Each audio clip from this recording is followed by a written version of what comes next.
Hare Krishna, Namaste, Chapter 18, which is entitled as Sannyasa Yoga. Sloka 20, Part 4. Sarva bhuteshu yenaikam bhavam avyayam ikshate avibhaktam vibhakteshu tadjnanam viddhi sāttvikaṁ. For any actions, either it is prescribed or prohibited in the scriptures, when we have to start performing them through body, words or mind, it will involve 5 factors. Number 1, the body. Number 2, the individual self, that is Atma, Jivatma. Number 3, the Indriyas, the senses, which are of 5 kinds, which also includes the mind. Number 4, the vital air, which are of 5 kinds. And number 5 is Ishvara, the Supreme Self, Paramatma. Without the help of these 5, one cannot perform even a simple thing. Then what to speak about those mentioned in the Vedas? Once we have this proper understanding, then we can do things that are mentioned in the Shastras, in the scriptures. For us to do as per the Shastra, there are 3 things which are important to be known. Number 1, Jnanam, that is knowledge of what has been mentioned in the Shastras about various karmas, or at least those karmas which we are interested in. That is Jnanam. Karma is the second one. The karma is the activities, what to be performed, how to be performed. And the third one is karta, about the person who is going to do that karma. These are the 3 things should be known: Jnanam, Karma and Karta. But these 3 are multiplied by 3 gunas: Sattva guna, Rajoguna and Tamoguna. Therefore we get 9 in total. 3 slokas on Jnana of 3 modes, and another 3 slokas about karma, which is of 3 modes, and then karta, which is also 3 modes. In the previous sessions, we learnt about what jnana means.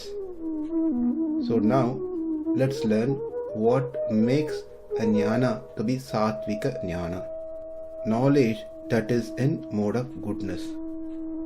Sarva bhuteshu, in all the embodied beings performing action, vibhakteshu, divided, or having diverse in many ways, like forms, complexion, etc. Avibhaktam, undivided, without such differentiation, they are all uniform. Avyayam, imperishable, with no contact with the fruit. Ekam, alike. Bhavam, situation, the self. Ena, by which knowledge. Ikshate, one perceives. Tadjnanam, that knowledge. Sāttvikaṁ, as originating from Sattva guna, viddhi, know. Translation: that knowledge by which one undivided spiritual nature is seen in all living entities, though they are divided into innumerable forms, you should understand to be in the mode of goodness. In this sloka, it is said Sarva bhuteshu. Sarva bhuteshu means all embodied beings. It includes everything that has life and lives with a body. It could include plants, reptiles, birds, animals, and also human. All are living entities which has bodies. can be referred as bhutam. Though they all are living entities, embodied soul, which possesses a body, their jnana, knowledge, varies. We already saw in the previous sessions when we spoke about jnana. Though the jnana is present in a dog, is same jnana that's present in Indra, but their capacity varies. The dog's jnana is limited only to eating, sleeping, mating and defending. Whereas in Indra, that is not the only reason. It goes beyond just out of those 4 activities. The dog does not consider what it is eating. Whatever it finds, it just puts his mouth. The human also eats, but he does not put his mouth in anything and everything. He is choosy. Dog can lie down anywhere and everywhere, but human doesn't do that. He needs a comfortable place to sleep. And more so ever, the dog does not come forward to hear Bhagavad Gita or any spiritual discourse, and its jnana cannot let him to think that he is not the body. But that's not the case with human or higher species. Their jnana is further expanded. So the point here is Sarva Bhuteshu here specifically refers to those embodied souls where they can perform karmas that's mentioned in the Vedas. Now with that understanding, let's see what makes a person's jnana to be sattvika. Among humans, we see so many differences. In the caste, there are Brahmanas, Kshatriyas, Vaishyas, Sudras.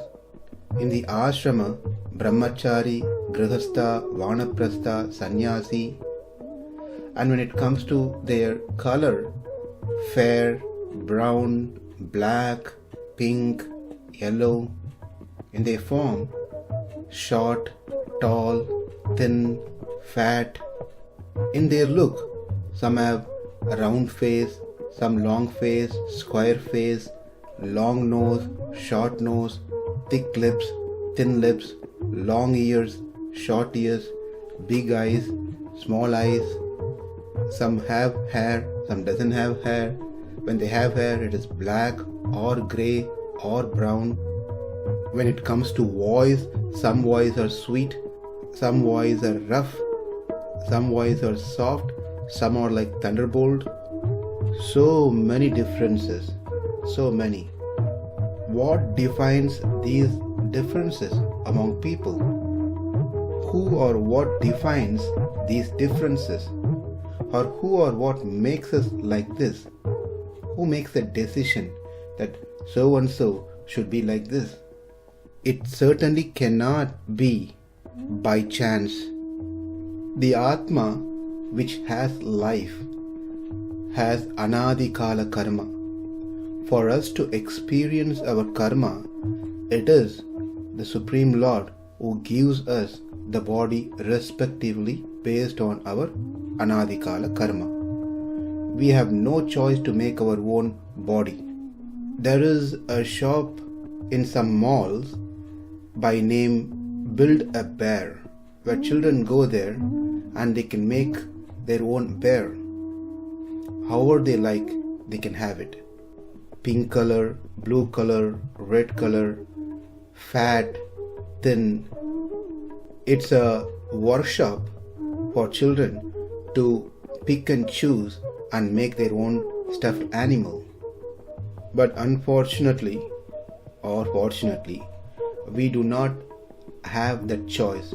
We are not given with the choice to choose how we want to look like. And we know very well, if we have been given a choice, how we would have configured and designed our body. So, the body that we have now is rewarded to us by the Lord based on our previous karmas. We are placed into our mother's womb with some bodily defects or limitations or something which are unique and special in our body and senses. With this body that we obtain, we take birth with those limitations and we try to experience the happiness and distress in our life while we are in this world.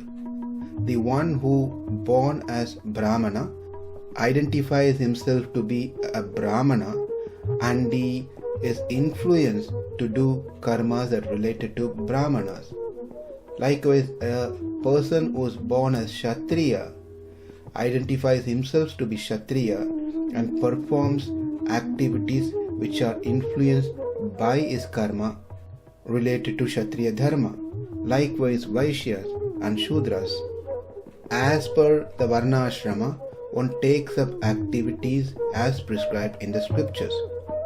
When they take up their activities, in what consciousness, in what jnana they are supposed to take up the activity is what being explained here in the sloka. I am Atma or I Atma residing in this body which has many variations like Brahmana, who is tall, who is fair, which is all based on my own karma. I am being imprisoned into this body.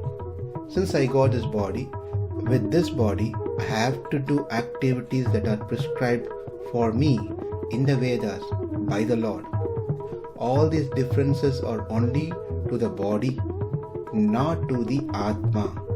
Atmas are not classified into North Indian Atma, South Indian Atma, Bengali Atma, Telugu Atma, American Atma, Russian Atma, Indian Atma. Atmas are not classified as tall Atmas, short Atmas, fair Atmas, dark Atmas. All the Atmas are of same nature. They are Jnana Swarupa. That is how the Atmas are grouped as one together.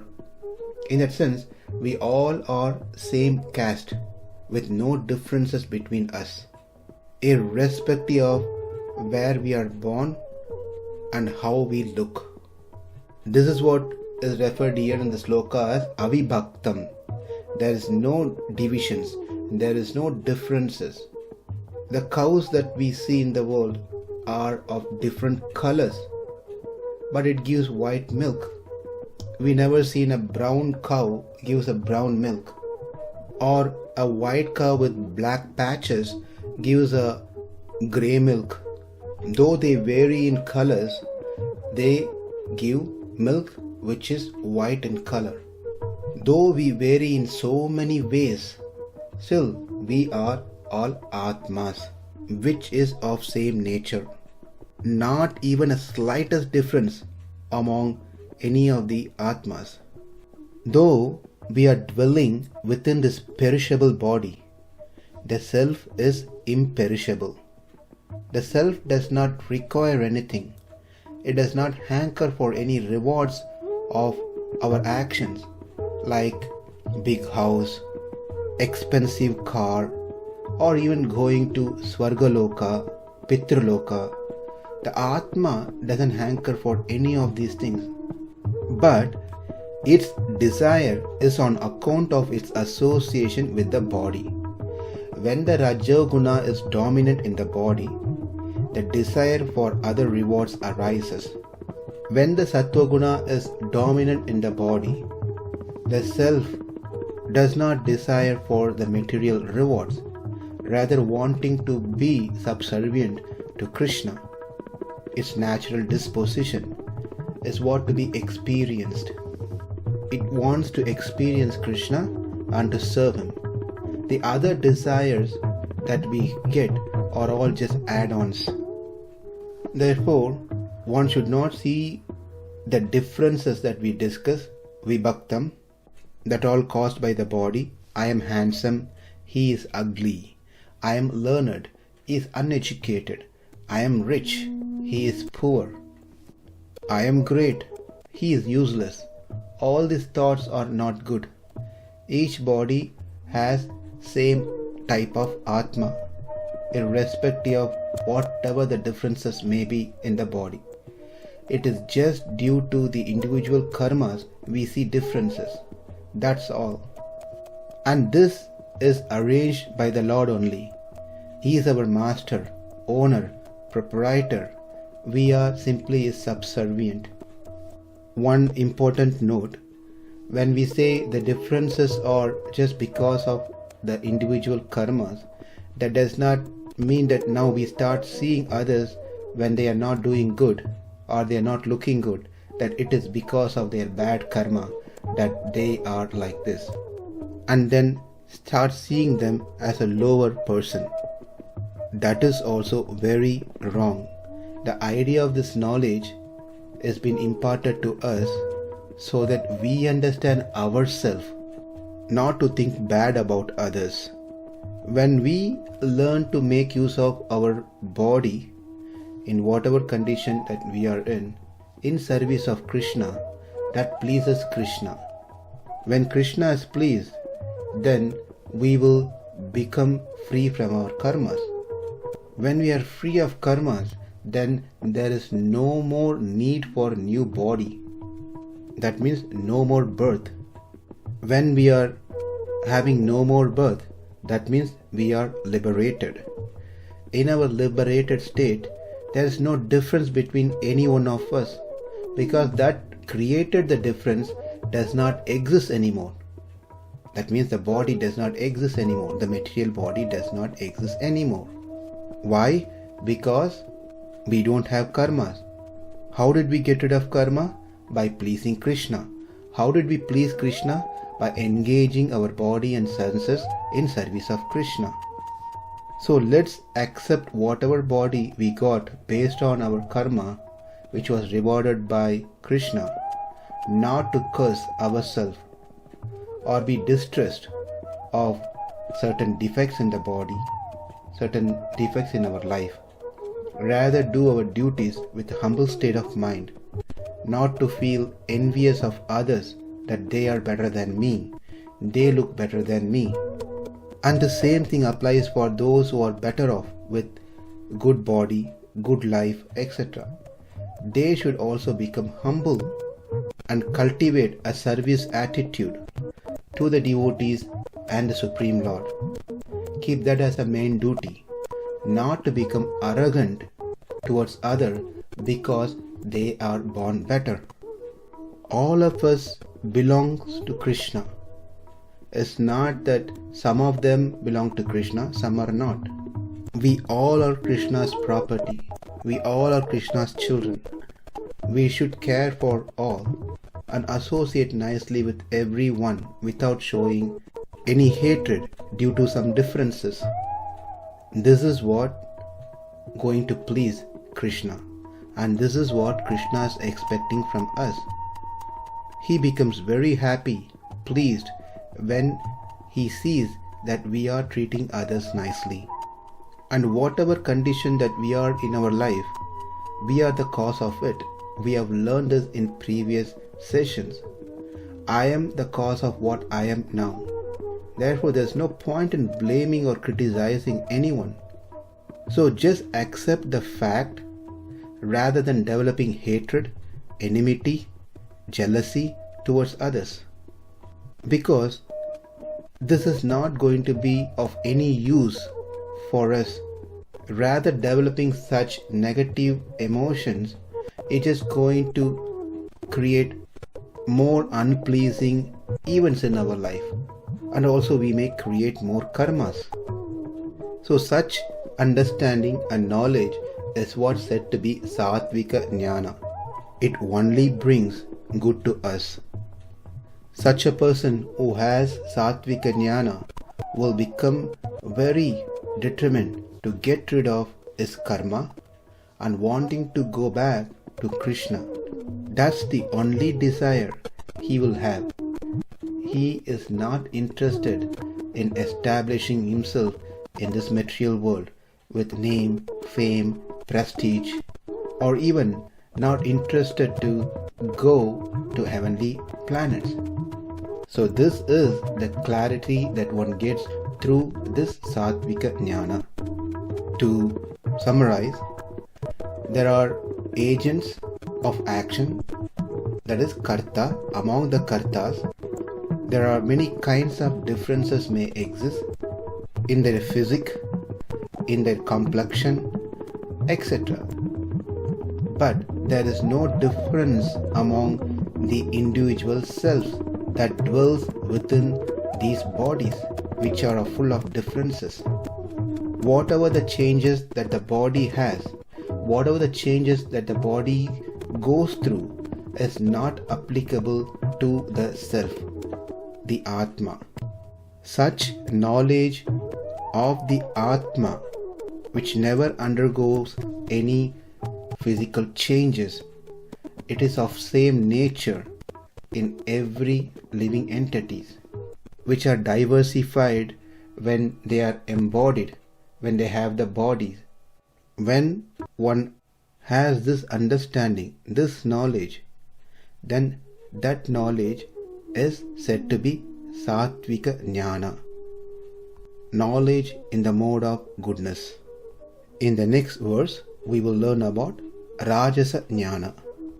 Sarva bhuteshu yenaikam bhavam avyayam ikshate avibhaktam vibhakteshu tajñānam viddhi sāttvikaṁ. Namaste. Hare Krishna.